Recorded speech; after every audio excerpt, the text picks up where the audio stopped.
No, no, yeah,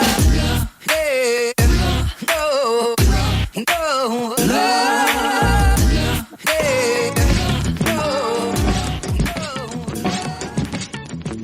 The views and opinions expressed by callers, guests, and hosts do not necessarily reflect those of the Black Talk Radio Network and Black Talk Media Project. Black Talk Radio is new black media for the new millennium.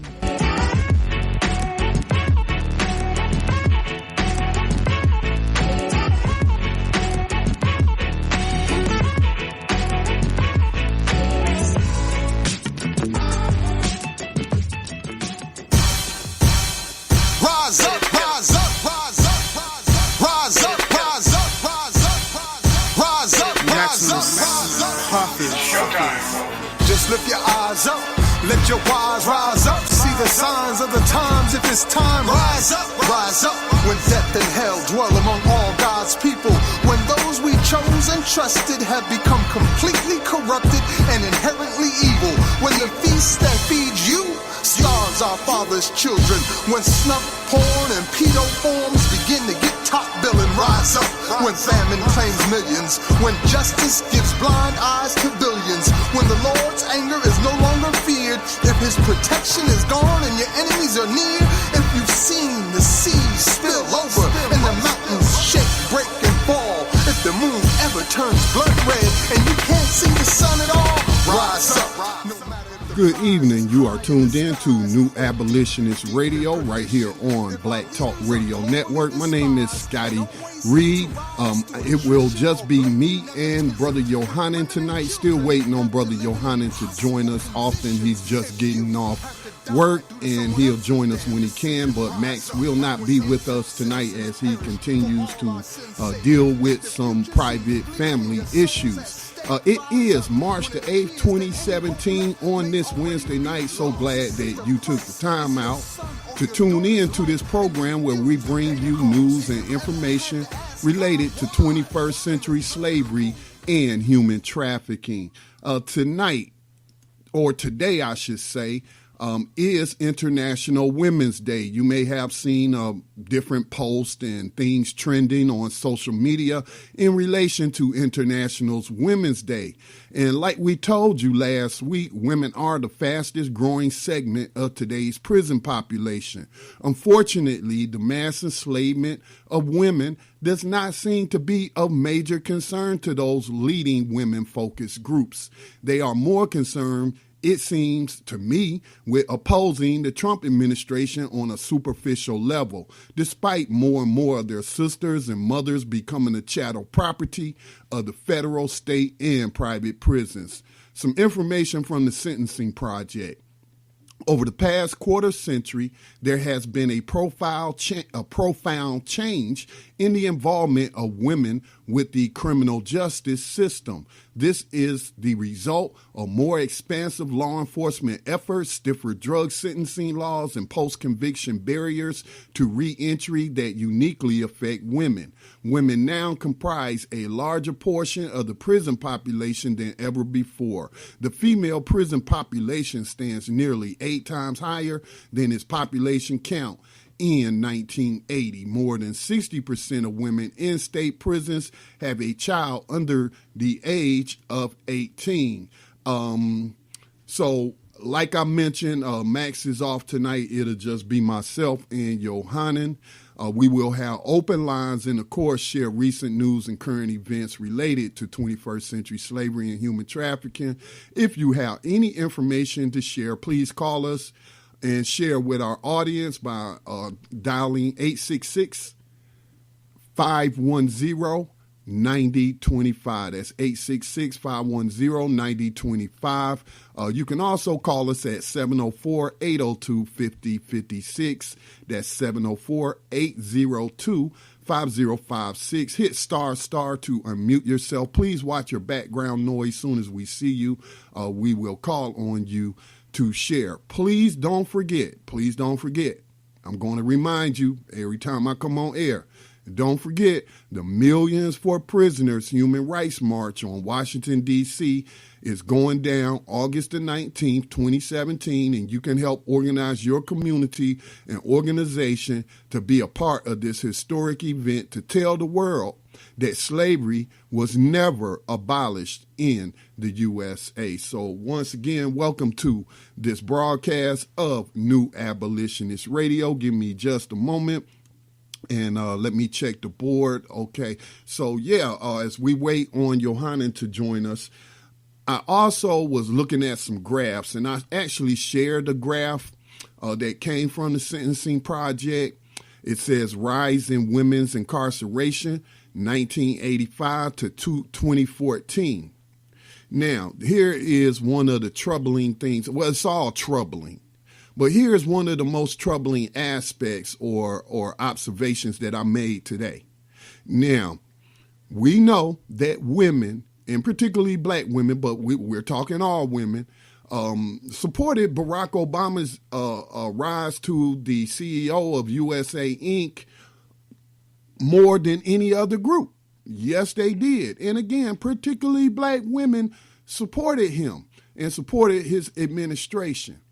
So it is pretty troubling because black women especially make up the largest percentage of women who are in prison. But again, we care about everyone. We don't want anyone to be enslaved, but, we do have to point out these things because some of us just don't get that we are targets of this system. So I'm looking at this data and it seems, no, it doesn't seem, I'm looking right at it. It shows that between 2010, remember, President Obama took office in 2008, but between 2010 and 2014 were the largest increases in both in the jail population, in the state prison population, and the federal prison population. This was the period of the biggest increase of women being victimized and pulled into 21st century slavery and human trafficking. And it's just a shame. It's just a shame that we were so distracted with superficial things that nobody seemed to be paying attention, or the people who should have been paying attention were not paying attention. Again, I shared this graph with you. It comes from the Sentencing Project. You can find them by just Googling Sentencing Project and women. That's what I did. Women in how many women in prison, something like that is what I Googled. And I came up with a lot of results. But last week, I shared with you that there are over 1 million women under control of the criminal and justice system. So at first I thought, well, I'm going to have to correct myself because this doesn't show 1 million women in prison.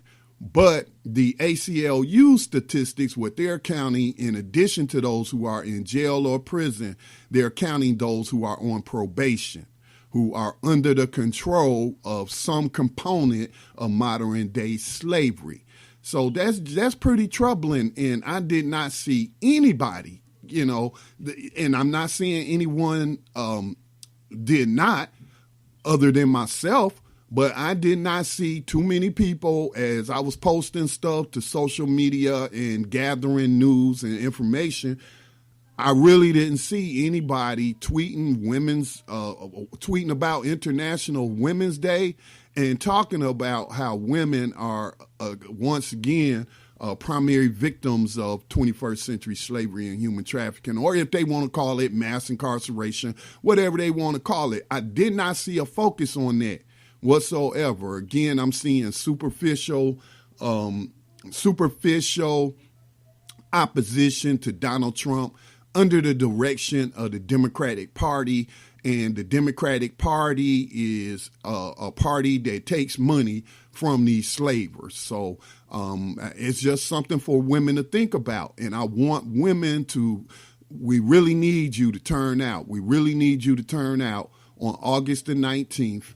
Please check the link if you're listening on the podcast, or just Google Millions for Prisoners Human Rights March. Go to that website. It's a fairly long web address, so just Google that. And if you are part of an organization, please work on those people that lead your organization to become a part of this, to co-sign on to this new abolitionist action that's going to be taking place in Washington, D.C. And again, I do understand people when they say we march all the time and what comes about because of those marches. Well, public awareness, and this is really what the organizers have really stressed. We're not saying if you turn out in huge numbers or whatnot, that all of a sudden they are going to be forced to address this issue of legalized slavery and human trafficking. But what we are saying is the more people that turn out, the more they cannot ignore. They will have to cover it. And the world, as the world already, more and more people in the world are starting to realize that slavery was never abolished. That lie that Steven Spielberg told you in his movie Lincoln, and those history classes that you took, even in high school and college, they lied to you. And maybe I shouldn't say lie, because perhaps they were just repeating what they had learned and never came to the realization that it was a lie, because they didn't think to analyze the 13th Amendment for themselves, and they were just following along with the syllabus or the what would we call the state-approved curriculum. And so, perhaps they're victims of misinformation too, and then that's how we have seen generation after generation after generation fall victim to this terrible, terrible lie. So just something that I wanted to mention on this International Women's Day. There are a number of news stories that I would like to get to, but again, we're pretty much having open lines tonight. So if you want to share, please do not hesitate to call in and share. All right, so let me check out some of the stuff that the guys had bookmarked for us to share tonight in terms of the news and current events. There is an article from the Washington Post under true crime. I don't understand why it's under true crime unless they are saying that 21st century slavery is a crime, which it is, but I don't know. Senators seek to reform justice system nationwide by launching a National Criminal Justice Commission. A bipartisan group of U.S. senators introduced a bill on Wednesday, that was today, to create a National Criminal Justice Commission, which would work for 18 months to review every aspect of the nation's criminal justice system, from policing to prosecution to prisons, and then issue a set of proposed reforms for not only federal but state and tribal systems as well. Again, as an abolitionist, we push abolition. We don't push reform. You cannot reform slavery. See, that's what happened in 1865. They did not end slavery. They, quote unquote, reformed slavery, and they simply moved it out of private hands into the public hands of the state, of the federal government.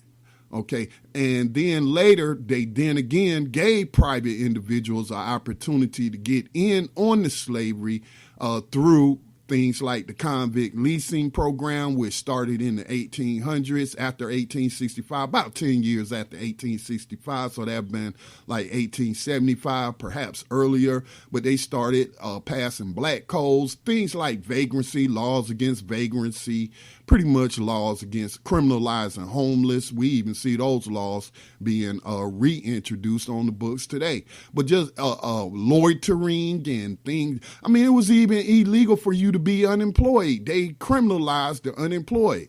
And they used this to target the formerly enslaved who got a temporary reprieve and free black people to put them into this new slavery. And then once they got them in there, they leased them back out to private individuals. And doing some research the other day on the first private prisons. When the private prisons come into effect, I actually found out that there was a private prison that existed before 1865. So I guess they were using that for the white people, for, the poor white people, and throwing them in there. And so since they couldn't enslave them the way they were enslaving Africans, I guess that's a way they got around that.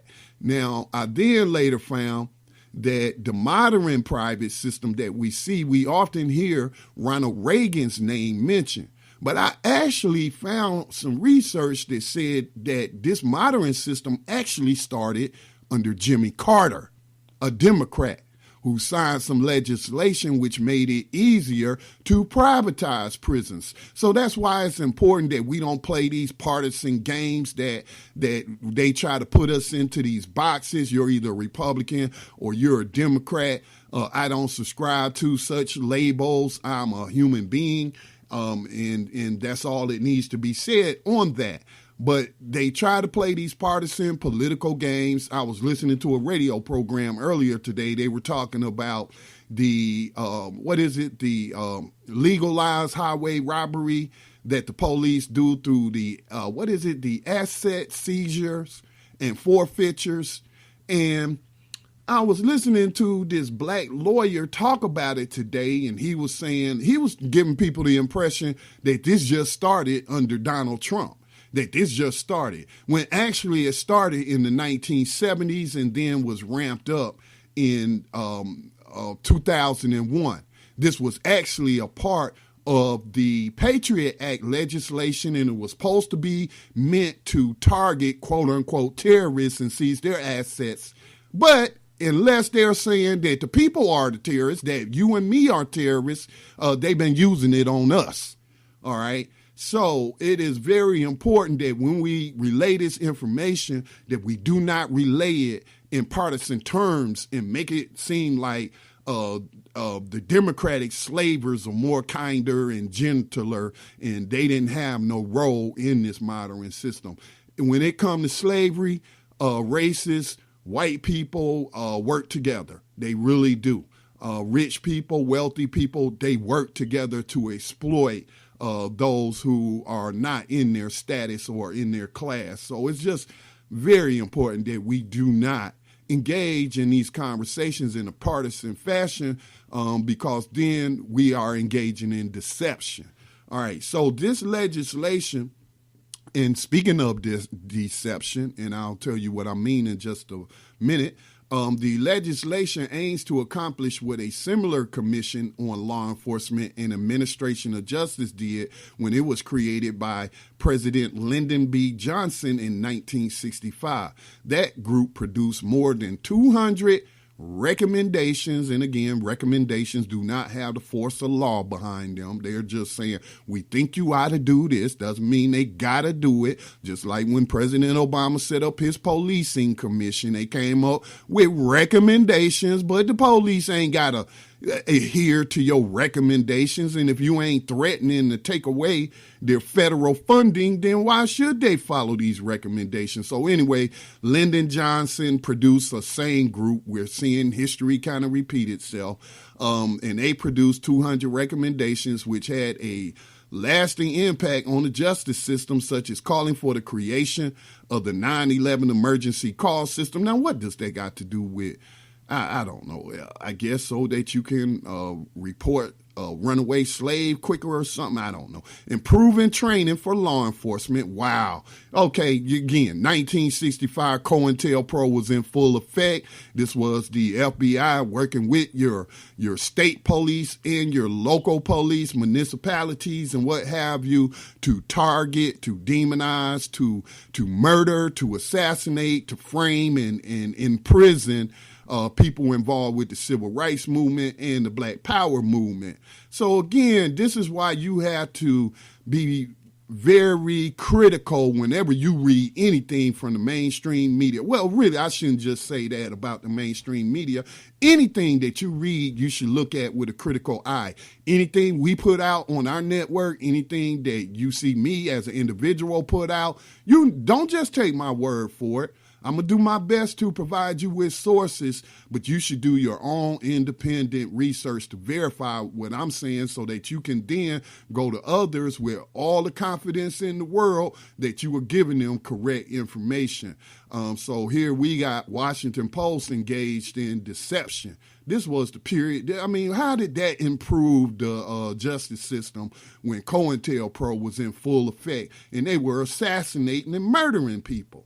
Now, this particular bill is being introduced by Senators Gary Peters, a Democrat out of Michigan, Lindsey Graham, a Republican out of South Carolina, John Cornyn, Republican out of Texas, with 17 co-sponsors, including Republican Senators Orrin Hatch of Utah, Thad Cochran of Mississippi, Democratic Senators Claire McCaskill of Missouri, and Kamala D. Harris of California.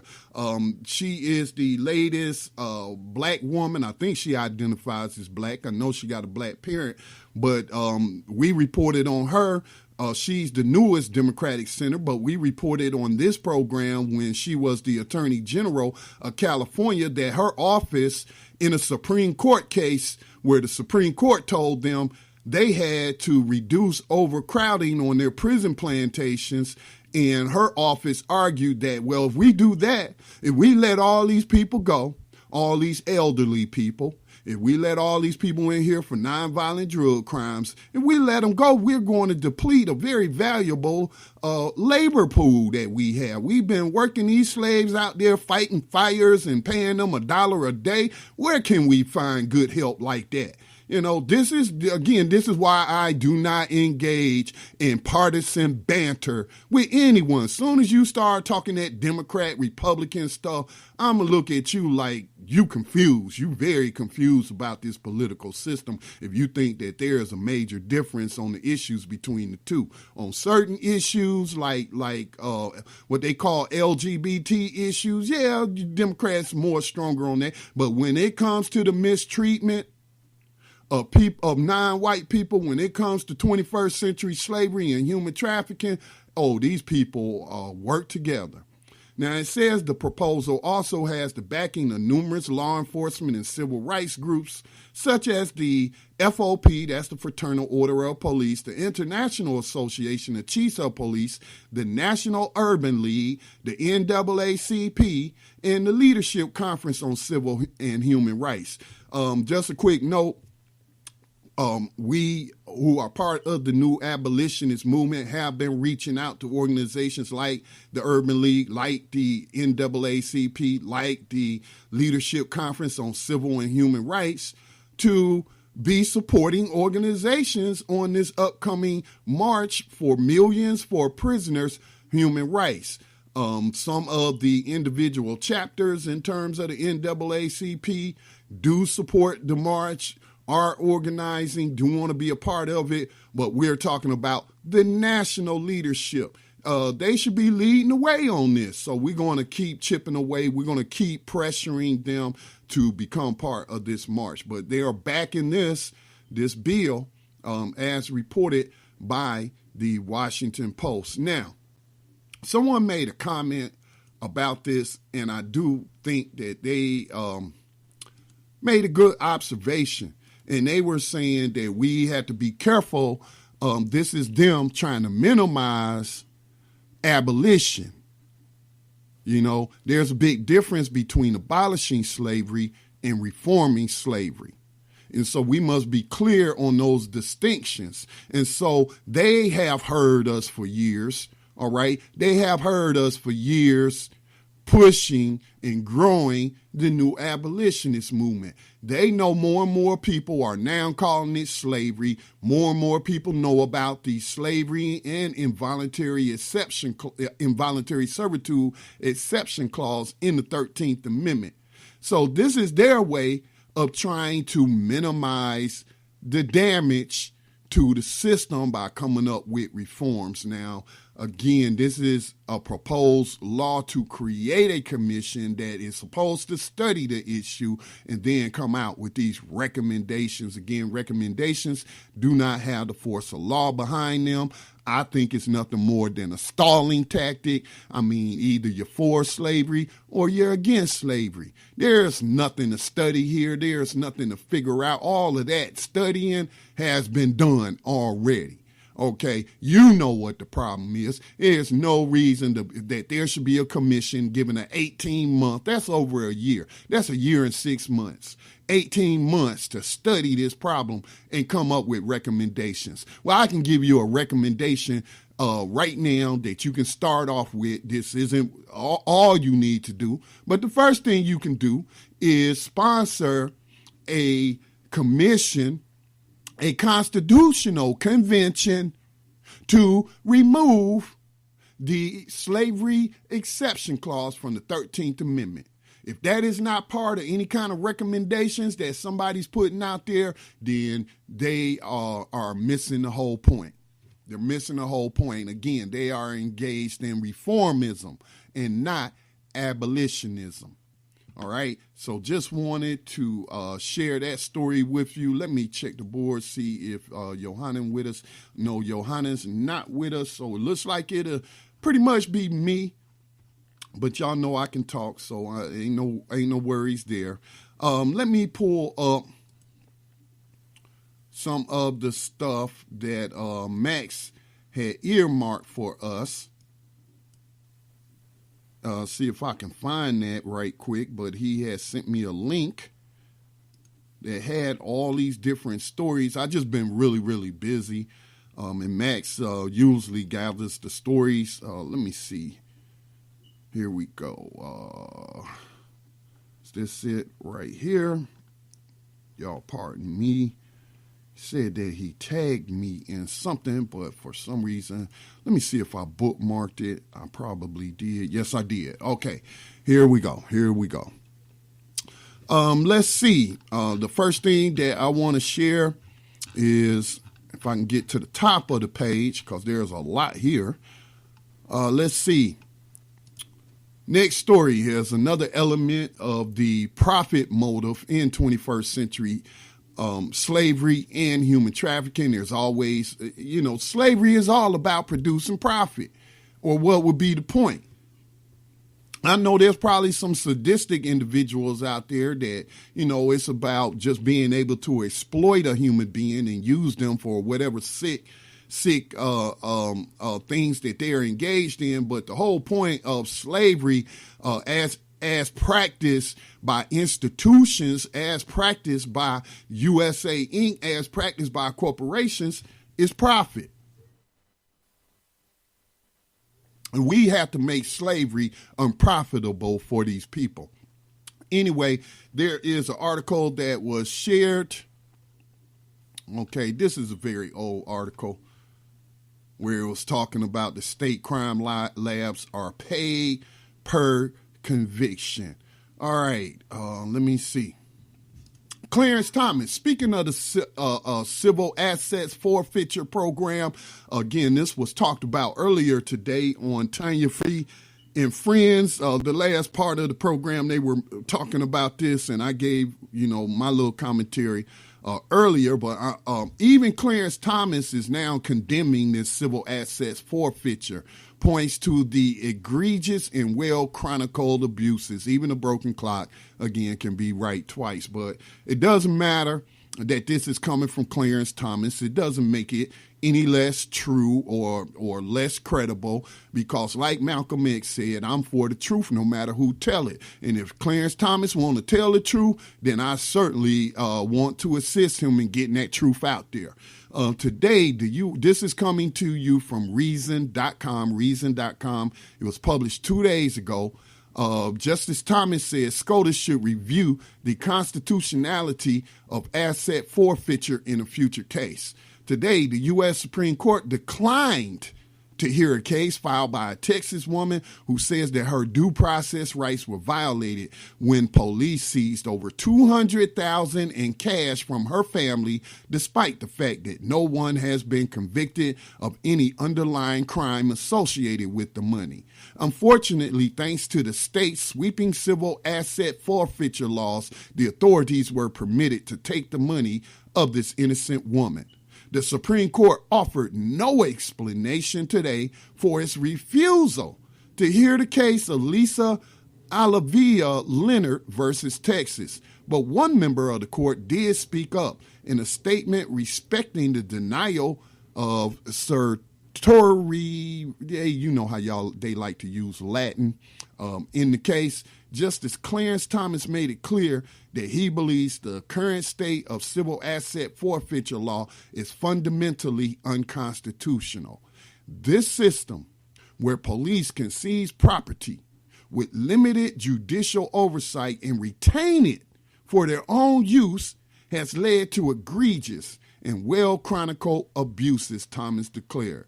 Furthermore, he wrote, the Supreme Court's previous rulings on the matter are starkly at odds with the Constitution. Well, let me stop right there before I continue with his commentary. I've said this again. This is why when I hear any person who's representing the system trying to tell the victims of the system that we need to respect the law, that this nation was built on laws and we must have order and we must respect the decisions of these juries. And if you don't like it, you just have to deal with it. Again, this is a perfect example when they do not follow their own laws or so-called principles set out by the founding slavers, who, again, were writing about rights that they reserved for themselves. But still, they ignore the law when they want to, all right, when it suits them. So this is the Supreme Court, known as the supreme interpreter of the law, who refuse to tackle this case where police in Texas are robbing people. What else can you call it? This is straight up robbery. This is straight up robbery. And if I was that woman, I'm not sure what type of case this was, but I would file a RICO charge case on them. That's what I would do. I would follow the lead of I think it was the Southern Poverty Law Center, SPLC, that filed a RICO lawsuit, in a civil RICO lawsuit, not a criminal one, but you can sue in civil courts over criminal laws if the criminal injustice system they won't prosecute. So you can prosecute them yourselves by taking them to court, to civil court, and suing them for damages under RICO, racketeering charges, because this is what is taking place here, is racketeering. Now, I will state that the Justice Department and I want to talk about this later, but the Justice Department last week did file racketeering charges against 7 Baltimore police officers who were doing what? Robbing citizens on the street without charging them with crimes. Sometimes they did charge them with crimes, but they fabricated the crimes, and so I will talk about that later. But this is what's going on. So if I was a victim on that in Baltimore, I would not be waiting on Jeff Sessions and the Department of Justice and them to prosecute this through the court for criminal penalties, possibly to be handed down to these slave catchers and robbers. No, I would sue the police department. I would sue each individual officer, and I would sue the city of Baltimore on racketeering charges. Okay? That's what I would do, and hit them with a double whammy. Okay? Let them defend themselves in both criminal and civil court. So in a rare moment, we have Thomas Jefferson, I didn't mean to call Clarence Thomas Jefferson, but we have Clarence Thomas actually on the side of justice on this issue. Again, a broken clock can be right twice a day. So, yeah, but I agree. Let me continue with what Justice Thomas had to say on this. Furthermore, he wrote the Supreme Court's previous rulings on the matter are starkly at odds with the Constitution, which presumably would require the court to align its distinct doctrine governing civil forfeiture with its doctrines governing other forms of punitive state action and property deprivation. Those other doctrines, Thomas noted, impose significant checks on the government, such as heightened standards of proof, various procedural protections, and the right to a trial by jury. Civil asset forfeiture proceedings, by contrast, offer no such constitutional safeguards for the rights of the person or property. But because Lisa Olivia Leonard raises her due process arguments for the first time in this court, Thomas concluded the Supreme Court has no business weighing in until the lower court has properly considered those arguments first.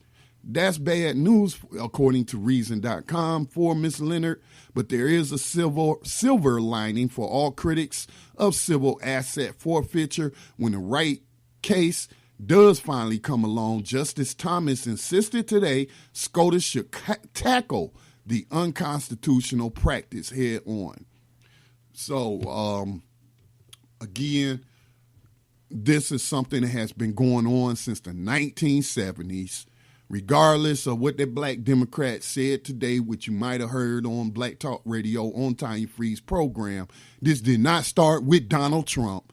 This has nothing to do with white nationalism. This has to do with theft. This is straight up robbery. That's what it has to do with, okay? And they get to buy little nice toys. They get to buy, get paid vacation, get raises, a lot of overtime. They pay for these things from robbing everyday citizens on the street. So, again, I find it ludicrous that anybody would be pointing at another country talking about how that other country is oppressing its own citizen when this type of stuff have been going on. This particular egregious act of robbery has been going on against the people here behind the enemy lines of USA Inc. since 1970s, and they put it on steroids in 2001, part of the Patriot Act. Part of the Patriot Act. Now, what this got to do with stopping terrorism? It ain't got nothing to do with stopping terrorism. Again, and then those people that signed or voted to pass this bill didn't even read the doggone bill, according to members of Congress who were in there at the time. They were saying, oh, we got to hurry up and sign this, or we just got attacked, on 9/11. We got to do something. We got to give the intelligence agencies the tools they need to protect us. And they put stuff like this in there that's being used against you, being used against us. And the only political party that I have seen consistently raise this issue and make it an issue is the Libertarian Party, and the Green Party to a lesser degree, but libertarians really do look at this as a grave violation of freedom and liberty and due process. Okay, let me see, what else do we have on tap? I did mention, I don't know how many of you saw this story. I don't see that Max posted it in the area where he posted these stories. But let me pull up the Baltimore slave catchers. Now, I know I can't say slave catchers in the search engine because they'll be like pulling up something from the 1800s. Let me see. Baltimore cops indicted. I actually did produce a Black Talk Radio News commentary on this. But let me pull it up for you, because there are a couple of issues involving this story that intersect here. This comes to you from NBCnews.com, and I don't know, because I don't watch a whole lot of news television on television, on cable. I don't really, I monitor it from time to time if I happen to be in the area of the TV, but I mostly rely on the internet to get my information. But I have not seen any YouTube clips or anybody really making this a headline story. I just really did not see that. But you got 7 Baltimore cops who were indicted on federal racketeering charges. This is an article that was, again, published on NBCnews.com, written by Charlie Guile. 7 Baltimore police officers were indicted Wednesday for federal racketeering charges, ranging from filing false overtime claims. And again, this is, like I mentioned on Tanya's show today, I believe this is what got them busted. If they had just stuck to victimizing, and I'm sure their primary victims were non-white people, primarily black people in Baltimore, if they had just stuck to robbing them and not trying to rob the city, then they'll probably still be out there operating right now. It says, ranging from filing false overtime claims while actually at a casino robbing a driver during a traffic stop. One of the cops is facing a separate charge for drug distribution. Again, the drug war is a farce. If you don't want to believe me or take it from me, you might say, like has been said to me, who the hell is Scotty Reed? I've never heard of him before. Go to Law Enforcement Against Prohibition website. It is leap.cc.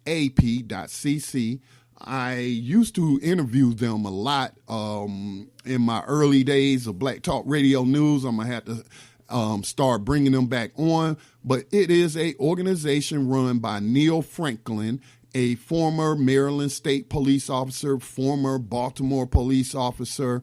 I actually saw this man on a panel addressing 21st century slavery and human trafficking, and he broke down in tears, recalling what he had done to his people. That was his words, not mine. So they run that organization. It's made up of former cops, former slave catchers, former prison plantation overseers, former judges, former attorneys. I think some of them might still be practicing law. But they say, as the name states, Law Enforcement Against Prohibition. And they say that the drug war actually tempts cops to do this type of stuff. Anyway, the article goes on to say, investigators said the crimes, some of them committed by some members of the elite gun trace task force. Again, I'm going to be pausing because there are so many things that come to my mind. Now, these guys were part of the elite gun trace task force that took place last year as the Department of Justice investigated the Baltimore Police Department for use of excessive force, among other violations. Now, when I read that, gun trace task force, what does that sound like? That sounds like that gun walking scheme that George Bush was running and Barack Obama's ATF was running. What am I talking about? That is where they allowed semi-automatic weapons to be purchased in the United States by people who were then giving them to the drug cartels in Mexico. And what they said, the logic they gave is that, hey, when one of them Mexicans get murdered, we'll be able to trace the bullets to these guns. And we know these guns is going to the cartel, so then we could tie them to all of these murdered people who were murdered with the guns that we gave these cartels and trace it back to them. And then we could, bring them up on racketeering or conspiracy or whatever kind of scheme that they was running, although I never heard of them actually making any arrests in connection to that. That sounds like to me, were they putting illegal guns on the street of Baltimore and then trying to trace it to criminal gangs after somebody's been killed with the guns? Could that be what's going on in Chicago? The city with the strictest gun prohibition in the nation, but somehow we got crates of guns showing up in alleyways in Chicago. All these guns, where they coming from? I think we may have suspect number one. It's some kind of elite gun tracing task force where they putting these guns on the street and then trying to connect them to gangs or whatever when you then armed the people. That's what caught my eye. Gun trace task force. Now, I have not been able to find a lot of information on this gun trace task force. Perhaps it's classified and secret, but that's what that sounds like to me. Now, again, this took place last year as the Department of Justice investigated the Baltimore Police Department for the use of excessive force, among other violations. The racketeering investigation was conducted in secret over the past year as part of what officials described as a sweeping reform effort across the department. Those indicted include Detective Momodou Bodiva Kenton, G. Money Gondo. That's his whole name. He's 34 years old. Then Detective Evadio Collis Hendricks, 32 years old. Detective Daniel Thomas Hersey, 47 years old. Sergeant Wayne Earl Jenkins, 36 years old. Detective Jamil Lamar Raham, 36 years old. Detective Marcus Roosevelt Taylor, 30 years old. And Detective Maurice Kilpatrick Ward, 36 years old. Excuse me. Maryland U.S. Attorney Rod J. Rosenstein said the crimes were an abuse of power. They were involved in stopping people who had not committed crimes and not only seizing their money, but pocketing it. Now, see, it would have been legal if they'd have turned the money in to the department so everybody could get their cut. But no, they tried to cut the system out of their cut and they put it in their pocket. But otherwise, stopping people who had committed no crimes and seizing their assets is perfectly legal. We just told you what Clarence Thomas just said. All right, we just shared that story with you on the Supreme Court refusing to hear a case of civil asset forfeiture out of Texas. Baltimore City Police Commissioner Kevin Davis said the indictments were a punch in the gut for the Baltimore Police Department. These officers are 1930s-style gangsters as far as I'm concerned, he said. Davis said this investigation is part of a larger effort to reform the police department. Now, even though they issue this indictment, don't be surprised if the Department of Justice all of a sudden drops the case, because this started last year, this investigation. What did the new Attorney General just tell you, as I reported to you in a BTR News commentary? That he said that they were not, he told all of the Attorney Generals at the state level at this conference that the Department of Justice is no longer interested in scrutinizing these police departments, spending money investigating them for violating the rights of citizens. They're just not into telling police how to do their job. So don't be surprised if this case ends up getting dropped. Maybe if we keep it in the limelight and making a lot of noise about it, they won't be able to do that. But again, that's no guarantee. They do what they want to do. All right, that's evident. Now, here is the other thing that stood out to me about this when I saw the picture. I saw the picture. It was on social media, but it only shared some of the picture. It didn't share all 7 of these slave catchers and highway robbers. Didn't share them all, but it showed 3 black dudes and 1 white dude. And somebody posted on Facebook saying, insinuating that, why they just showing the black dudes and whatnot. Well, it turns out that only 2 of these cops is white. All the rest of them are highly melanated individuals. Now, why am I pointing this out? First of all, this is why I made a post about we cannot allow the new abolitionist movement to become color-coded, okay? While we do point out who modern slavery victimizes the most, we also must point out or recognize that we have people who look like us who are slavers. You don't believe me? Check the board of Core Civic, also known as Correction Corporation of America. Check them melanated people out on their board. Check the GO group and the melanated black males that's on their board, their private prison board, profiting from this. All right. So I looked at this and I was like, wow. See, was it last summer when I think people were rolling out their recommendations after Black Lives Matter, and then, they had a little rift within that organization, and Delray McKisson split off from them, and he started Campaign Zero. But both of these organizations suggested as a solution to the problem of slave catching in this country is that we hire more slave catchers of color. What the hell do it matter what the slave catcher's color is? That ain't no solution. This shows you.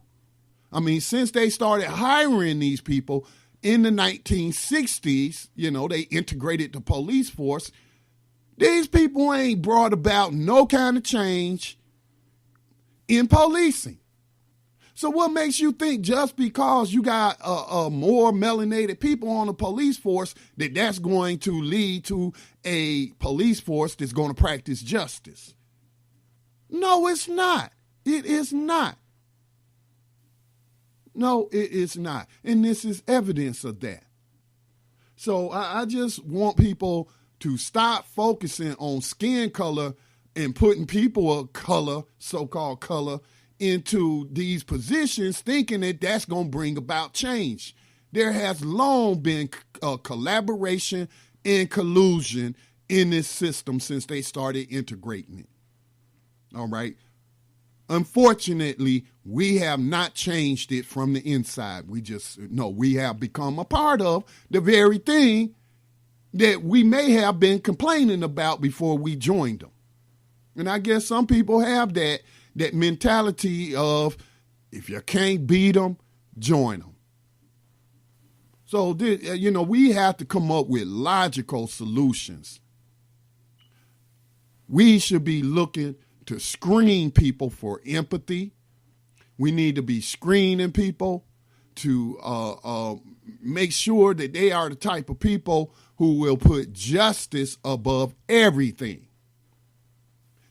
Justice above profit, justice above job security, justice above any kind of personal amenities that I can get for myself. That's what we need to be focusing on, in my opinion. Let me see. Reform, David said, reform isn't always pretty. It's messy sometimes. And it goes on, the article goes on to talk about, let me go down and give you some of these details of some of their victims. Let's see. In one case, 4 of the officers are alleged to have stolen $200,000 from a safe and bags and a watch valued at $4,000. In July of 2016, 3 officers conspired to impersonate a federal officer in order to steal $20,000 in cash. Prosecutors said one officer helped a friend being tracked as part of a drug conspiracy remove a GPS tracking device placed by the DEA on the person's car. In another case, the officer watched a drug home for a full day and then stole $3,000 from the people who later emerged from the home. In yet another instance, an officer charged overtime while at a casino when the sergeant in charge was on vacation. The Maryland U.S. Attorney Office said another officer claimed overtime while vacationing in Myrtle Beach, South Carolina. Sometimes the officers turned off their body cameras to avoid recording what they were up to, according to the indictment. Let's see. As first reported by the Baltimore Sun, several of the officers were also highly praised, were showcased in the October 2016 Baltimore Police newsletter in an article written by Lieutenant Chris O'Ree, a member of the ATF task force. I'm extremely proud to showcase, that's what they said, man, I'm extremely proud to showcase the work of Sergeant Wayne Jenkins and the Gun Trace Task Force, O'Ree wrote. Sergeant Jenkins and his team have 110 arrests for handgun violations and seized 132 illegal handguns, he added. I couldn't be more proud of the strong work of this team. Wow. He literally said showcased. He showcased this dude for real. Again, where did these 132 illegal handguns come from? ATF? Huh? Again, they said the ATF. Again, don't believe me. Do your own research and look up the ATF gun walking scheme that happened under the Obama administration while Eric Holder was there, and how they put all those firearms on the street of Mexico to the point that several thousand, I think they reported something like 50,000, over 50,000 people had been murdered in Mexico by these gangs using the weaponry that the ATF was so generous in making sure that they got into their hands. Seems to me the people of Mexico needs to be filing a lawsuit against the ATF and the U.S. government. That's what it seems to me. Wow, you can't make this stuff up. Like I tell people, we don't write these articles. We ain't making this stuff up, okay? We just seek out these type of articles. We kind of vet these articles, and we try to put them in the context of 21st century slavery and human trafficking. This is, wow. I mean, as much as they've been talking about this fake news story about the Russians hacking the 2016 elections, you would think, though, that they would still be talking about this case right here. Again, I don't watch every single hour of cable news reporting, but I have not seen anybody talking about this. I have not seen these people on Twitter that look like us tweeting out this story and really highlighting it to their followers on social media. No, what they've been doing. They've been pushing this stuff from that the Democratic Party want them to push. This is a huge story. This is a very huge story. This flies in the face of what Jeff Sessions said about we don't need to be scrutinizing these police. It's crazy. It's just crazy. All right. Looks like I will be going solo tonight. So I am going to take a break. I'm still trying to recover my voice from the time I had the flu. So I'm going to take a break. We're going to kick some music. And when I come back on the other side, we will share more news and current events related to 21st century slavery and human trafficking right here in the United States of America Incorporated. You're listening to New Abolitionist Radio right here on the Black Talk Radio Network. Stay tuned.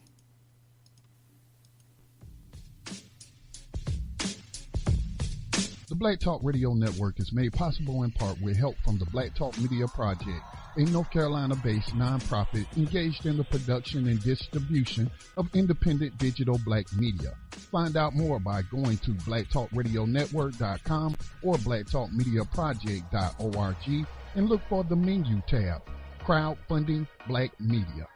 Black Talk Media Project, helping to provide you with new black media for the new millennium.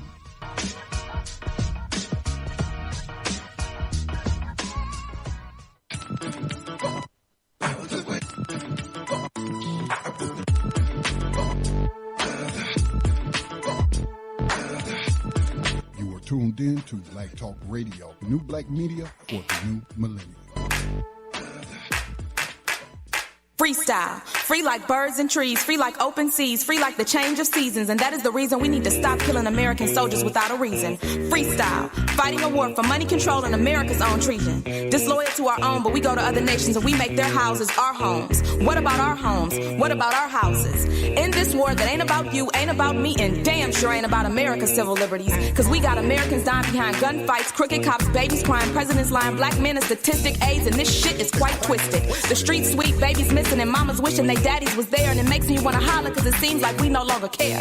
Freestyle, free life, freeing the street soldiers from this war in progress cause it's on the street too, and it too is about greed and power. We need the government to wake up and take a true shower. We need us to get us free cause they don't know what's best. Probably ain't never seen 7-year-old little boys wearing bulletproof vests to protect their chest cause ghetto children run free, and they run free through free bullets that's ready to rip through chest. Free bullets ready to lay to rest anyone in their way. See, free bullets run free through playgrounds where ghetto children run free all day. Freestyle, let me await to see the day when I am free like birds that fly high up in the sky, flapping wings able to elevate while my mind accumulates thoughts of being free cause my voice is not free like freedom of speech should be.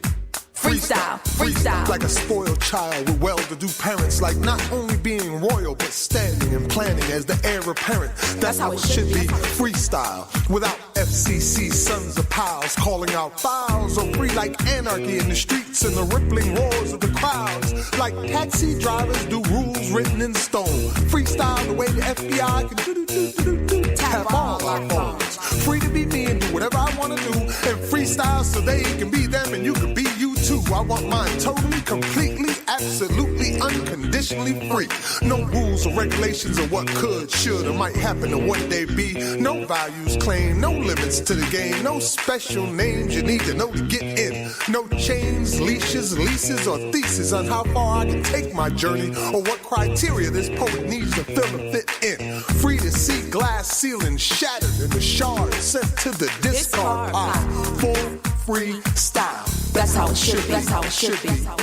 Freestyle, never repressing my thoughts, locking my words, stressing the verbs, and now because my speech is not free like the wind that blows this supposed liberation throughout this tried, tired-ass nation. While I sit on rooftops reading the alphabet versus the ghetto and screaming out, don't die, civil liberties, don't die. Hoping my voice is heard through the nation's mountaintops. And the Emancipation Proclamation said I was free over 200 years ago, but my soul still don't feel so. While the Statue of Liberty presents a false reality of freedom, more fake than reality TV, cause she just does not reflect me. My voice locked up and locked inside my body. Without words, I can never be free, so I look at myself and try not to see myself as a nigga they wanted me to be. Free like birds is what I wish to be, no longer picking cotton on your plantation. My arms tired, my legs weak, feeling like my life has succumbed to your damnation. And without justification, it seems I have become a slave to hip-hop beats and rhythm nation. Ignorance is spoken at its highest height, played on every radio station, cause they think that can be tight. Rocking expensive clothes, we calling ourselves bitches and hoes, and we think we free shit, we more oppressed than I ever guessed. Soul searching, looking for spiritual salvation while listening to Outkast liberation, trying to break the chains of enslavement and mental degradation. Freestyle like running in the night, trying to find the light in the window, reaching for our foundation so we can start a new creation. Freestyle like freeing words of the good book that have been brought to translation, and freeing me from all accusation from this nation, cause it seems like I've vented all my frustration in this poem that I've called freestyle, my lyrical libation. Freestyle, that's how it should be. That's how it should like be. Imagination, creation, and blindly breaking through borders the way love does. A self-organization of things as if every nation had wings. It could fly through the sky like a dove does. Free to live, free to give, free to dream the dreams of a potential prince. Free like the freedom we had way back in Eden and have yet to see it since. Free like common sense, free like death. No fickle favorites anywhere to be found. Even if you look at every book, behind every tree, or under every little rock on the ground. Freedom like light, sight, and sound. Like sunshine and moonlight and the promises of the Christ. Unfettered by the weather, the laws of Caesar's treasures, or somebody's man-made price. Free to flow like ice. Freestyle, that's how it should be. Priceless like faith, belief, and man's free will. Free to know what it all means, where it all goes, and how it all feels. Free to know what's really real. Free for me to know the damn deal. Free like a mother's silver tears, like a father's groundless fears. Free to be shared everywhere, like pain, shame, suffering, and war. The freedom to always do just a little bit more. Freestyle like what we've all been dying for. Freestyle.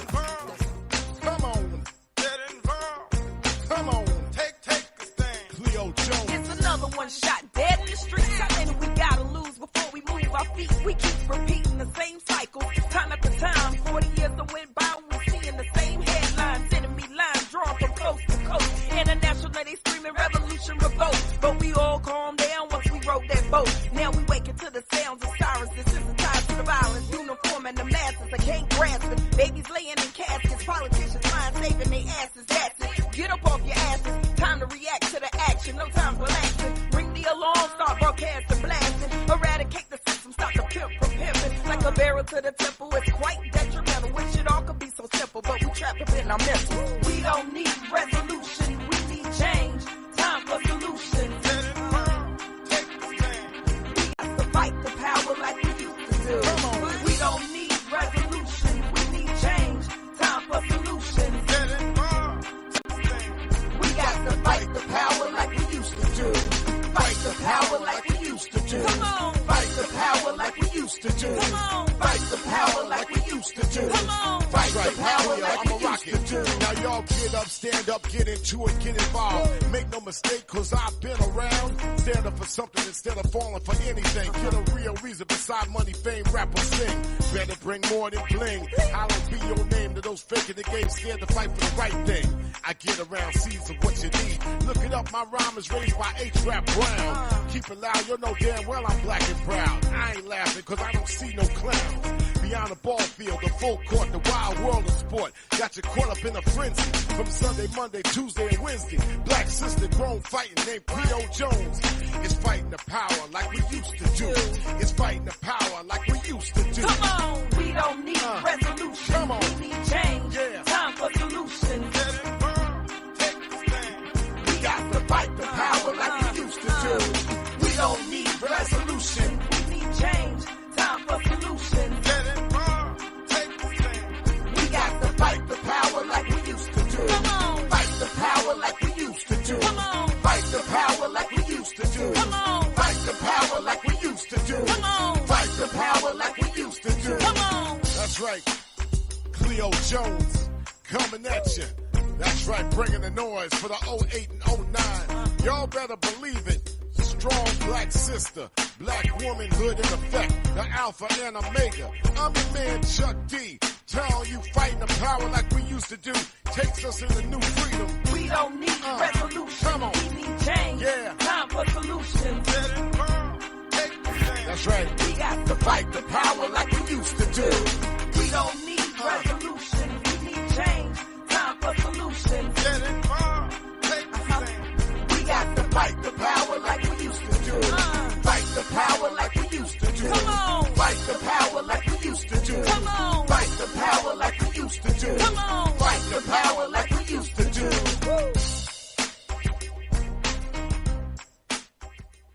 And welcome back to New Abolitionist Radio, broadcasting from our broadcast home, Black Talk Radio Network.com, providing you with new black media for the new millennium. That was a freestyle. The first track that you heard, that was Max Parthis, our very own Max Parthis, featuring Nushi, and Resolution from one of my former homegirls, Cleo Jones. I think she's in Germany now, but she is a hip-hop artist that was a protege of Chuck D, a Public Enemy, who used to live in Charlotte. But I think she's in Germany now. So shout out to those revolutionary artists out there making that kind of music to really make us, think about what's really going on. All right, this next story that I want to share with you. I'm just checking my board right quick. This story points to the hypocrisy again of USA Inc. And I mentioned this earlier. Now, again, I'm just grabbing these stories that Max had posted. So, but this goes right along with what I was saying at the beginning of the broadcast about the United States pointing its fingers at other countries and saying that you doing this and doing that and violating the human rights of your citizens while these crooks, enslavers are doing what they doing, to us. So this is an article that was published. CNN Money published this article. The U.S. has stepped up efforts to battle forced labor in prisons overseas, and the move is spelling trouble for some Chinese companies. U.S. authorities have blocked imports they suspect were made with convict labor linked to 3 Chinese firms, detaining goods including chemicals, textile fibers, and sweeteners. Now, again, if you don't know, here in the United States, in private prisons, as well as prisons run by the federal government, and as well as in state prisons, you have Fortune 500 companies like Microsoft, like AT&T, Verizon. They're running call centers using prison slave labor. You have Victoria's Secret, which is using prison slave labor to put together their apparel and what have you. But here is the United States trying to point the finger at forced labor in prisons overseas. Again, the height of hypocrisy. The height of hypocrisy. These people here in the United States who are enslaved on the system have do work. Like my little brother, when he was 10 years a slave here in North Carolina, he would be working on a turkey farm. Working on a turkey farm, processing turkey, processing poultry. They process meat. They process fish. There is no industry in the United States that is not tainted by prison slave labor. But this is how they feed the egos of Americans and get them, repeating this mantra, oh, you live in the most freest country on the face of the planet. If you don't like it, get out. Go to China. Go to Russia. Leave then if you think that it's so much better over there. So, again, this isn't Scotty making this up. This is CNN Money reporting this to you. So, it's just crazy. And they go on. I mean, this is a pretty long article talking about prison industries in China. Some Chinese prisons operate sister businesses that can essentially manufacture anything that the Chinese manufacturing sector is able to produce, whether that's apparel, toys, electronics, household goods, said William Nee of Amnesty International. Well, let me say this to Amnesty International. When you gonna start pointing out that slavery was never abolished and human trafficking is going on right here in the United States? I've yet to see them come aboard. We need to reach out to them for the Millions for Prisoners Human Rights March that will be taking place August the 19th in Washington, D.C. I believe we do have a caller who would like to chime in, area code 864. Thank you for calling in to New Abolitionist Radio. Go ahead with your question or comment. Yes, sir. Thank you for accepting my call. I just have a quick comment in regards to Greenville, South Carolina, and how it is ranked number 1 in the state of South Carolina for incarcerations. The NCAA tournament will begin not this coming weekend, but the following weekend. And Greenville County should not be rewarded with participation or attendance to the NCAA rounds 1 and 2 tournaments. So I just wanted to put that out there, only because of the fact that the incarceration rate is so high. And I'm learning so much in typing. Speaking of typing, the officer you said that you had interviewed, he was a part of I was trying to type the name of the organization, NEAP. No, it's Law Enforcement Against Prohibition. Oh, I thought I heard initials. Yeah, I said LEAP. Acronym. .cc. Oh, LE. LE. You said A as in Apple, P as in Paul, dot CC as in Charlie, 2 C's. That's how you get to their web address. Oh, okay. Thank you so very much. You're welcome. You're very welcome. And I think you raise a very, very valid point where, remember, in South Carolina, everybody was saying until they removed that symbol of slavery from that flag, that Confederate battle flag from the State House Capitol, and I actually think it was some other reason that the NAACP was boycotting South Carolina. I'm not sure if it was entirely. I think it did have to do with the flag entirely. But here, again, where we're addressing symbols, and again, I don't want to give the impression that symbolism isn't important, because it is, all right? But here we have the NAACP more concerned about a symbol of slavery than it is. Did I say the NAACP? I meant the NCCA, National College Collegiate Association, something like that, NCAA.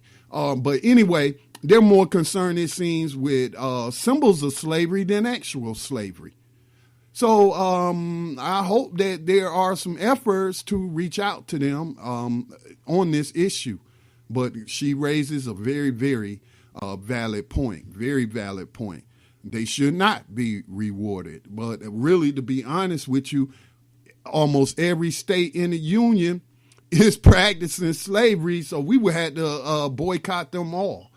Basically, I mean, people, it's kind of overwhelming to really think about the reach of slavery in this country. I mean, it affects everything that we do. When I came out the house yesterday to go to the store, I saw all these orange bags on the side of the road for about maybe 2 miles. And I said they must have had the county slaves out here picking up trash on the side of the road and what have you. Now, I'm not saying that people in that should be in prison, that we can justify because they harmed somebody else, should not be working, but they should be paid whatever the going rate is for the work that they do. See, that's the difference between slavery and non-slavery, is you actually being paid a fair wage for the work that you're doing. So yes, this county that I live in does use those county slaves, and then many of these people have not even been convicted of crimes yet. They're sitting in jail because they ain't had a trial and they ain't had no bail to get out. So, I mean, it's all around us. If you just look, if you just open up your eyes, you will see it everywhere, everywhere. So anyway, that was China being called out by the United States, as well as Amnesty International, for prison slave labor. Now, also the U.S. Department of Labor maintains a list of items from various countries that it suspects are the product of forced labor, which can occur in many different situations. Now, for those that were paying attention to the DNC electing its chairman last weekend, not this past weekend, but the weekend prior, then Tom Perez ended up winning it. Who is Tom Perez? Well, besides them saying he's the first Hispanic to occupy the chairperson's seat for the DNC, but he's also President Obama's former labor secretary. Now, they over there maintaining a list on different countries of products that is being made with prison slave labor, but they maintain no such list for the companies here in the United States doing the very same thing. Again, stop buying into, it's nothing but a marketing program that tells you you live in the freest country on the face of the planet, that this is the shining city on a hill. It's a lie. It's all lies. It's all lies. Everything that they tell you somebody else is doing, they're doing. And that's to keep you distracted and to keep you bought into the myths of freedom in this country. It's just sad. It's just really, really sad. And we fall for it all the time because of the mass media colluding with these criminals and not reporting this kind of stuff. When is the last time you was watching MSNBC or CNN or anything, any of these mainstream news outlets, and they were talking about a list of companies in the United States that are utilizing prison slave labor? I have never seen them produce such a segment, and you'll be hard pressed to find one. So again, we need to be paying attention to what's going on behind these enemy lines instead of being concerned about or being so concerned about other countries. You live in the most anti-free freedom and anti-liberty country on the face of the planet. And that's evident by the fact that they have the world's largest prison population. So again, that should tell you right there that something ain't right. That doesn't fit the context of what they're telling us. All right, so let me find another story. I tell you, Max posted these stories on Facebook, and Facebook has a way, if you're on it too long, it will start locking up your browsers because it's constantly sending you updates of what people posting. So I got to get back to those stories. Again, if you have any questions or comments, again, thank you to the caller from South Carolina for giving us that update and pointing out that very important fact about them getting ready to host this sports event. All right, let's see. What's the next story? I'm trying to find up-to-date stories. I don't really like reporting stories that are years old. But if I had chosen the stories, then I wouldn't have to, I had no reason to complain. Because a lot of these stories, this one's fairly recent. It comes from December of 2016. Let me mute this. It's about to play an ad because there's a video here, but it's talking about the U.S. prison population 2016. Nearly 40% of inmates unnecessarily incarcerated, report says. I believe that it's higher than that. I believe it's more like 60 to 70%.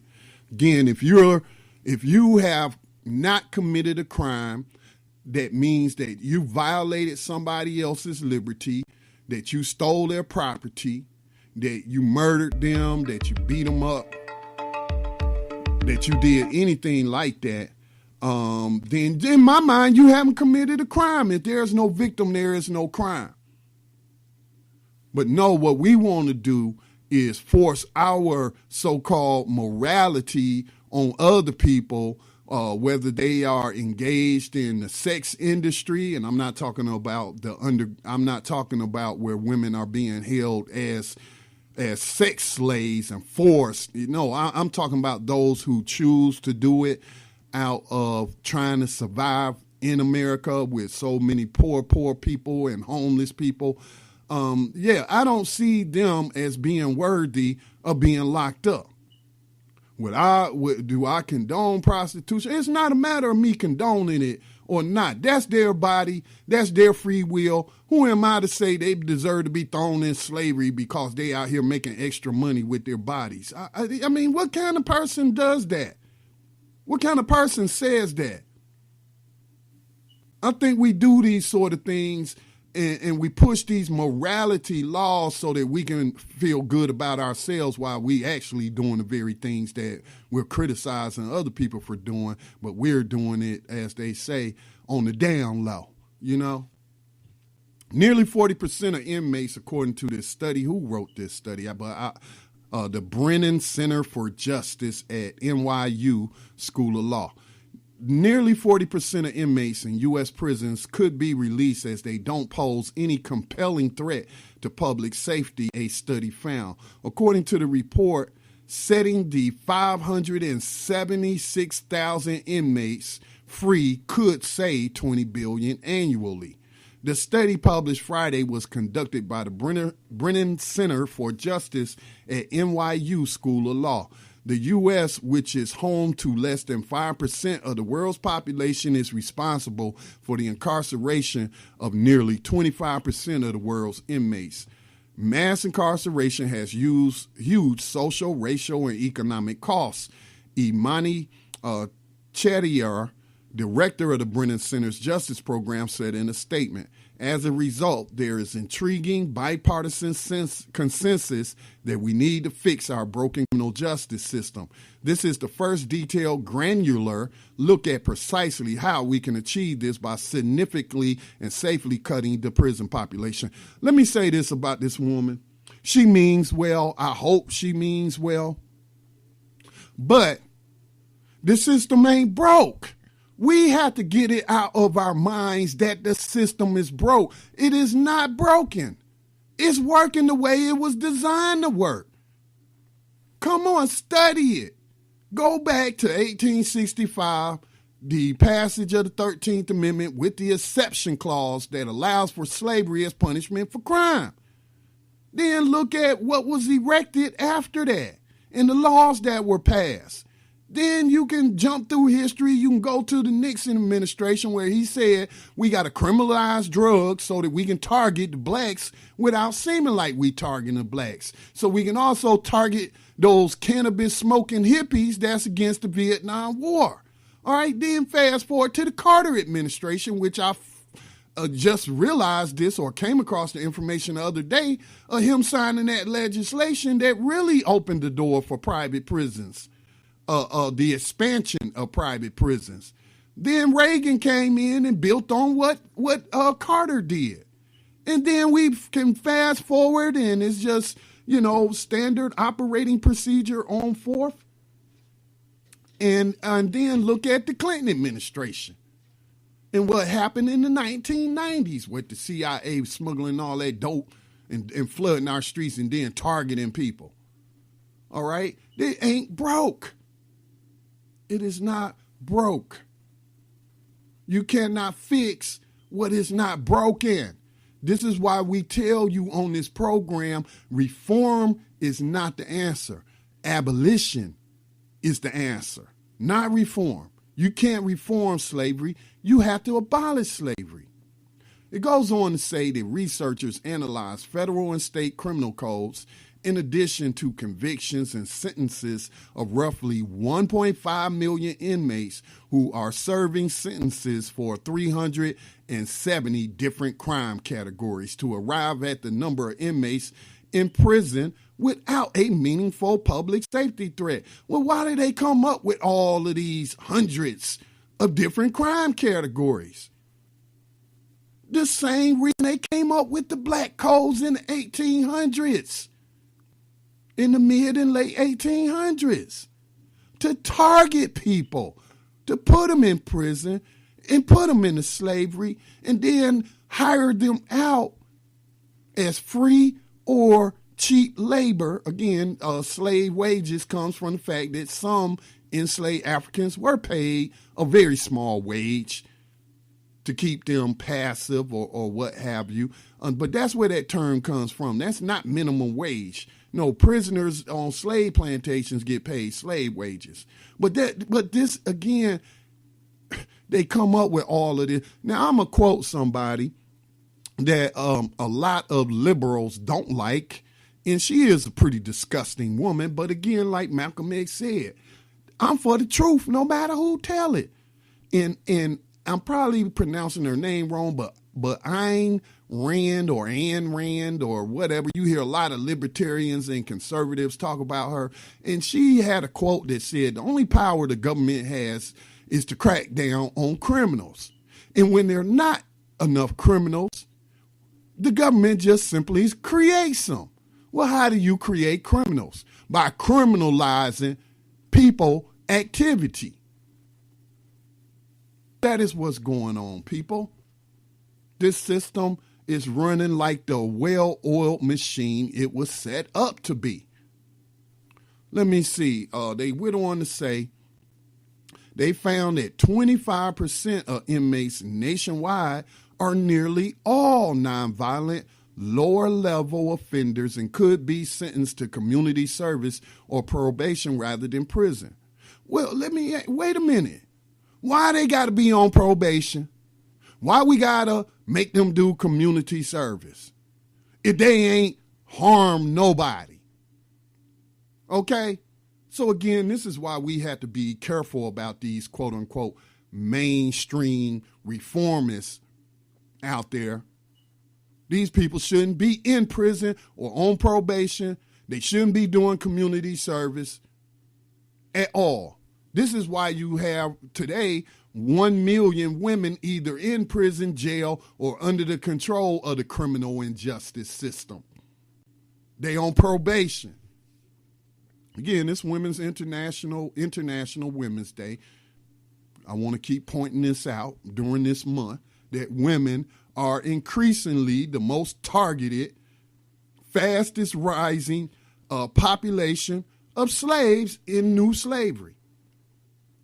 So that's what, and then they talking about suggesting revising minimum and maximum sentences for a crime based on the seriousness of the crime committed while eliminating prison sentences for lower level crimes, save a few exceptions. Well, I want to know what's those exceptions. Again, if there is no victim, there is no crime. You don't help people get off drugs by locking them up in prison where prison guards will sell them drugs. Okay? It's not logical. Again, this is the type of reform where they are just seeking to minimize the dismantling of the system. That's what it's aimed at doing. It is not aimed at abolishing an unjust system. It's minimizing the fallout when so many people are pushing for change. Oh, we'll give you this change. And people will accept it and not question, well, why should they be put on community service? Why should they be on probation? Putting them on probation just means that if they don't come up with the money to pay their probation officer, guess where they going to go? Straight to the plantation. Do not play as go. Yeah, we're going to put your butt into slavery. We tried to give you a chance, so you didn't come up with the money to pay for your probation, so we putting you into slavery. Man, I tell you, Facebook is really acting kind of crazy, man. This is why I don't like doing our group stuff on Facebook. That's why we created BTR Community.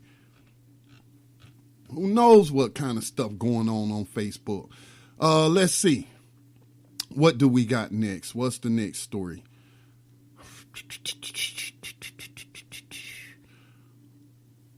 Prisoners of Profit Part 2. Something from the Huffington Post. Corporate America is just 6 states short of a constitutional convention. Yeah, this is recent news, so I'll go ahead and share this.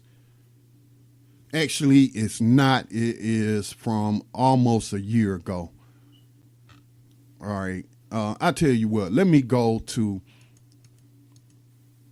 our group, Move to Abolish 21st Century Slavery and Human Trafficking, and see if we can find some more recent stories for you. Let me see.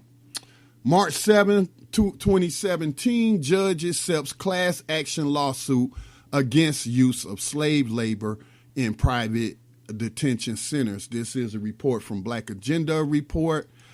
This is a website that the Washington Post put on their little list of saying that they were pushing fake news about Hillary Clinton, which is BS. Come on now. Let me see the Ford report on the Real News Network. Does $1 a day forced labor amount to slavery? Well, that's why I talk about the history of enslaved Africans, some of them being paid a wage, especially if they had a skill that was highly sought after. That is how the person enslaving them would try, I guess, to make them think they weren't slaves. See, I'm a good master. I'm giving you a pittance for your labor. I could just, make you do it and not give you nothing. But yeah, so that's where the term slave wages come from. It don't come from working for minimum wage at a fast food restaurant. That is not slave wages, okay? It may be low wages, but it ain't slave wages. So the Ford report, does $1 a day forced labor amount to slavery? A judge has certified a class action lawsuit by immigrant detainees that could bolster challenges to involuntary servitude in federal and state prisons. I tell you what, I am overdue for my station identification break, my last break of this program. And when I come back, I'm going to let you listen to the Ford report on the Real News Network. Support the Real News Network. Also support Black Agenda Report. These are independent outlets that do take donations, just like Black Talk Radio Network. Again, Black Talk Radio Network is managed by the North Carolina-based state nonprofit, Black Talk Media Project. We really do need y'all help. We do need y'all financial support if we are to maintain our operations and, most importantly, our independence. So I'll play that when we come back on the other side of this short break.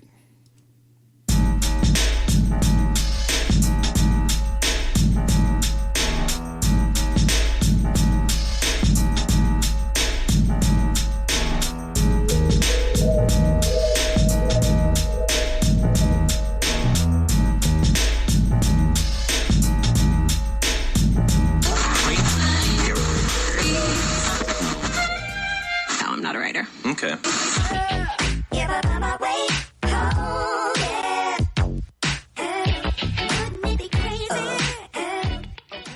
Black Talk Radio since 2008, providing new black media for the masses.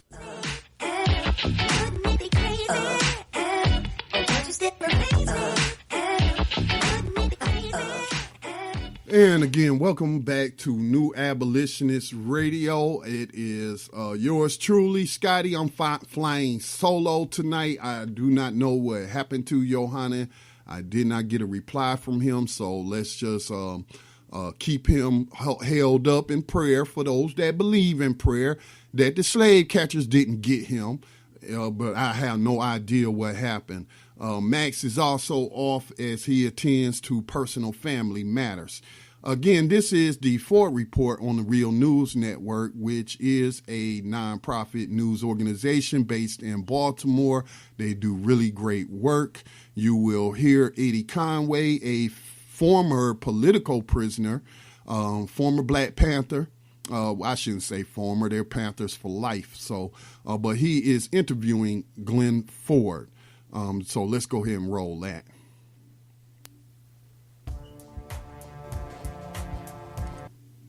Let me open it up okay, here we go.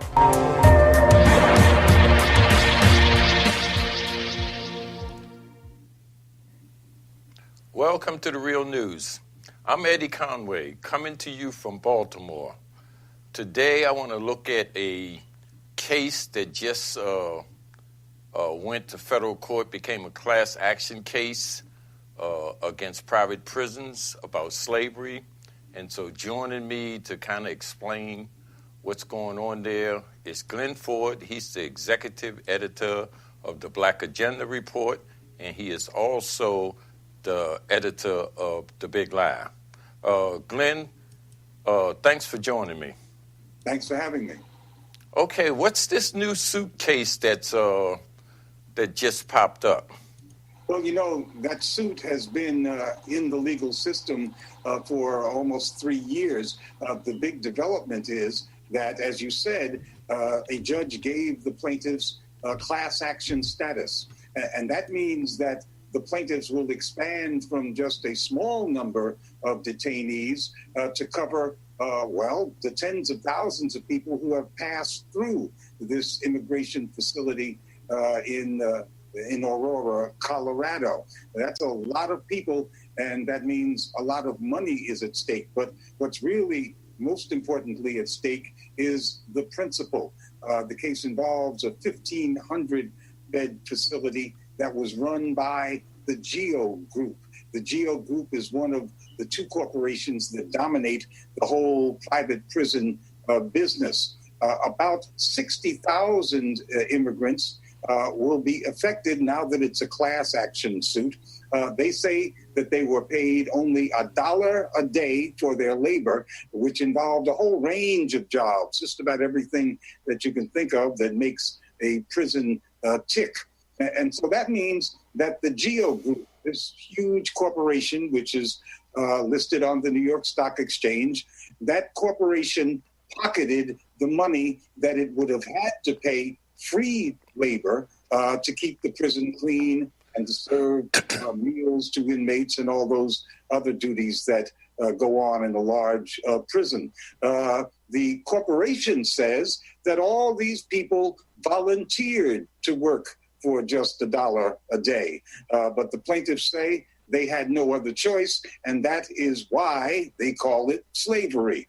The Colorado prison that we're talking about here is under the authority of federal immigration authorities. But the same issue should apply to the Federal Bureau of Prisons, which runs the federal prison system, and to the states. And the states are the places that lock up most of the 2.5 million Americans who are in jail.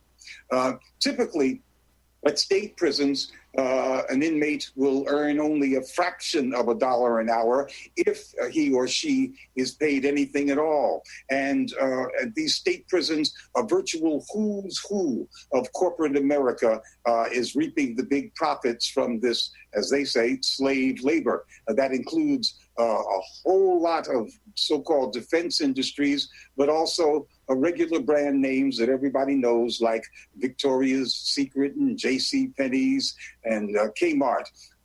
Last year, inmates in about 6 states went on strike, and this time their principal demand was for the abolition of prison slavery. One of the organizations that spearheaded that, at least on the outside, is the Incarcerated Workers Organizing Committee and the Free Alabama movement. Its inside and outside operatives have also been very prominent in this abolition of slavery movement within the U.S. prisons.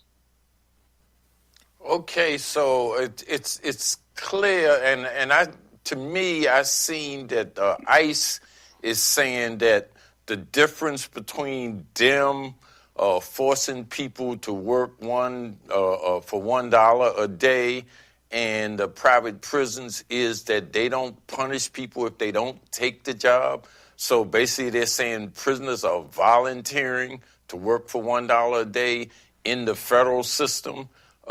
Does that make a difference if you're paying people less than minimum wage? Is that still not slavery?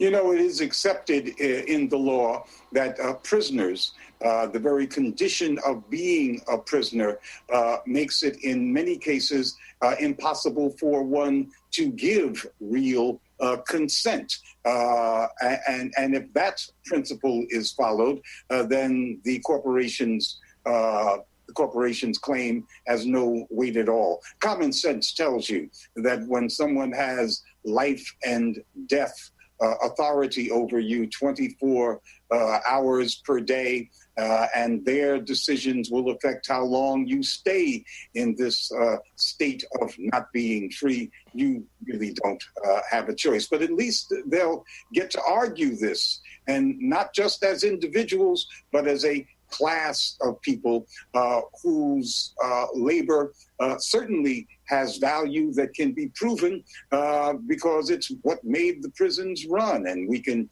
measure the value of their labor by what it costs for free folks. Mm-hmm. Well, you know, the thing that strikes me with the 13th Amendment is it says that if you get convicted of a crime, then you're subjected to slavery, indentured servitude, etc. But I look at all of those local county jails and city municipality jails, and all of those people in those jails are subjected to that $1 a day kind of policy also, and they work for that dollar. They're not convicted of any crimes, and it's maybe 1 million people in those jails. Would this lawsuit eventually be beneficial to them? It's a hell of a Pandora's box. And that's why the list of plaintiffs in this one detention facility went from a very small one to 60,000 as soon as they opened up the class action avenue. And that could apply throughout the whole system. And they run folks in and out of detention even more quickly than in the conventional prison system. Okay, one of the things I just recently heard in reference to that strike that they had, the national strike, where prisons participated in 6 states. I understand now in August, like August the 19th, they're talking about having a million families of prisoners march in D.C. for the human rights of prisoners on August 19th. Have you heard about that? Oh yes, and that's very important because of course, how difficult it is to organize inside prisons, and when you do organize, you can't make the corporate media cover you, and alternative media can't cover you, and so many of these strikes and other actions that have happened inside prisons, the news never reached the light of day. And so the organizers are now calling upon the friends and families of prisoners, and they number in the tens of millions, since there are 2.5 million people behind bars in this country, asking their participation to come to Washington and other places in August to show that there is a constituency beyond the locked doors for people who've been incarcerated. Mm-hmm. Well, please help keep us updated on what's happening with the suitcase. And is there any final words you want to share? Well, it was only last week that Attorney General Sessions basically reversed President Obama's order that the federal prison system would be getting out of its contracts with private prisons. Attorney General Sessions said he anticipated that the private prisons would be getting a lot more business from the federal government, even though crime has been going down. But that didn't have any effect on the immigration authorities who handle so many hundreds of thousands of inmates. This has now impacted upon the second largest and growing sector of the U.S. Prison system. If we included detainees, the numbers would be a whole lot bigger than 2.5 million, which is by far the biggest prison population in the world. Okay. All right. So thank you for joining me. All right. We appreciate that report from The Real News. You can visit them online at therealnews.com. You can also follow their YouTube channel, The Real News.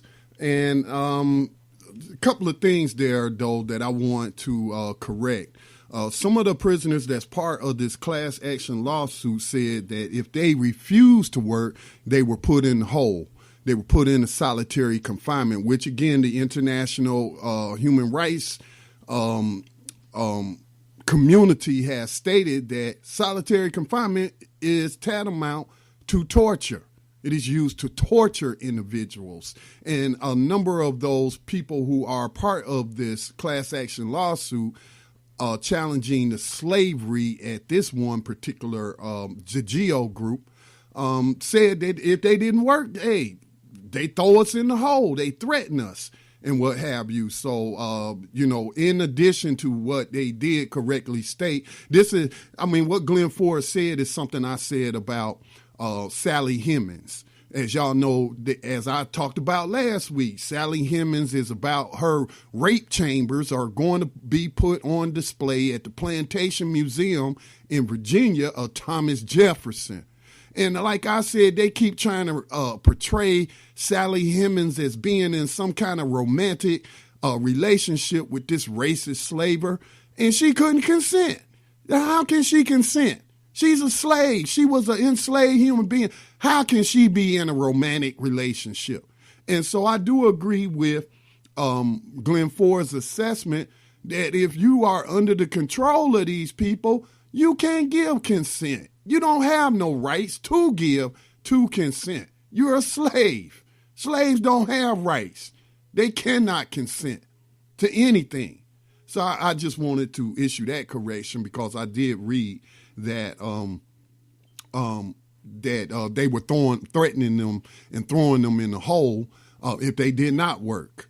Another thing that I would like to point out, it was something else the immigration community, as we see a whole lot of people, concerned about these deportations. I've already made my thoughts on that. This is no simple issue for the black community. But if they want to unite with us on the issue, then let's unite on this issue of 21st century slavery and human trafficking, which they are victims of. All right. So I in addition to me putting a call out there for women who are the fastest growing group of prison slaves, I'm putting that same invitation to participate in the August 19th March Against Slavery for prisoners' human rights. I'm putting that out there to the immigrant community. You need to come out to Washington, D.C. Your organizations, y'all need to sign on as supporting organizations of this action. And one other correction, I guess Glenn Ford doesn't listen to New Abolitionist Radio when he said that the alternative media are unable to report. It was just 3 weeks ago that we got reports on this program, as we got calls from a victim of slavery who is on a plantation. All right. And over the years, they have called in to this program to give us reports from the inside. So we do have means and ways of getting information out from the inside and able to hear from them directly. All right. So I just wanted to point those things out. All right, I come to the end of the broadcast as we get ready to close out New Abolitionist Radio. I'm going to forego the other segments where we do the abolitionist profile as well as the writer of the 21st Century Underground. I was not expecting to be the only host for you tonight, but that's okay. I did just hear from Yohanan. They made him work late, so that's why the slave catchers didn't get him. So, they didn't get him, so he's just working late. All right. So, but again, the Millions for Prisoners Human Rights March will be going down on August the 19th of this year. We hope that you will sign up as an organization and as an individual to do whatever you can to help support this. If you Google Millions for Prisoners Human Rights, that'll take you to the page because it's a long URL. So you might just Google that. You'll find it. You'll be able to sign up. I think they're also selling T-shirts and offering T-shirts as well as bracelets to raise funds for this march. These sort of things do cost money, so I hope that y'all will lend your support in that way. All right. Let me get out of here. We have Mind, Body, and Spirit coming up here at the top of the hour. Those listening on the conference line, I do have to shut it down before it shuts itself down because I've been broadcasting on it for a long time. I don't want that to happen during the show. So we'll restart the conference line and we'll get our other streams going as well. So recognize the fact that you live behind the enemy lines of USA Inc. There is no question that it has the largest prison slave labor force in the world. All of these companies are participating in it. And so don't listen to the United States government representatives when they try to point at China, when they try to point at Russia, or they try to point at any other country about their human rights violations when these liars are still engaged in slavery and human trafficking. And it is a main pillar of their economy. I hope that you will join us again for another live broadcast of New Abolitionist Radio next week. And please share the podcast with others. Peace and blessings to all.